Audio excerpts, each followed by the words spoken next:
Hi అండి, అందరూ ఎలా ఉన్నారు? నేనైతే ఇలా ఉన్నాను. నిన్న బర్త్డే ఫుల్ నాన్ వెజ్ తిన్నాము. అందుకే ఇవాళ ఏం చేసుకోవాలి అనిపించలేదు. చాలా మజ్జిగా ఉన్నింది. 2 గ్లాస్ రైస్ కడిగి పెట్టేశాను. సరే ఏం తిందామా, కర్రీ ఏం చేసుకుందామా అని ఆలోచిస్తున్న టైంలో మా సిస్టర్ నోటికి పుల్లగా కారంగా తినాలని అడిగింది. అందుకనే పులిహోర చేసుకుందామని డిసైడ్ అయ్యాము. అందరూ చేసే పులిహోర వేరు, కొంచెం నేను వెరైటీగా చేస్తాను. ఎండుమిర్చి అవి వాడను. సింపుల్గా ఇలా ట్రై చేస్తాను, మీరు కూడా ట్రై చేయండి. చాలా టేస్టీగా ఉంటుంది. ఫస్ట్ ఆయిల్ వేసుకొని అందులో శనక్కాయ పప్పులు అంటే పల్లీలు ఆయిల్లో బాగా రెడ్డిష్ వచ్చేలాగా ఫ్రై చేసుకుంటాను.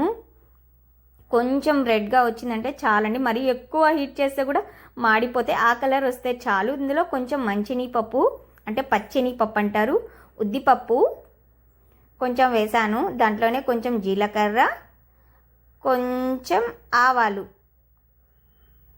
అంతేనండి. ఫ్రై అయితే అవి బాగా ఫ్రై అయ్యేలోపు మనం ఆనియన్ పచ్చిమిర్చి కట్ చేసి పెట్టుకున్నాం కదా, అవి కూడా వేసుకునేద్దాము. ఆయిల్లో బాగా ఫ్రై అవ్వాలి. ఆవాలు చిటపట అంటేనే టేస్ట్ ఉంటుంది.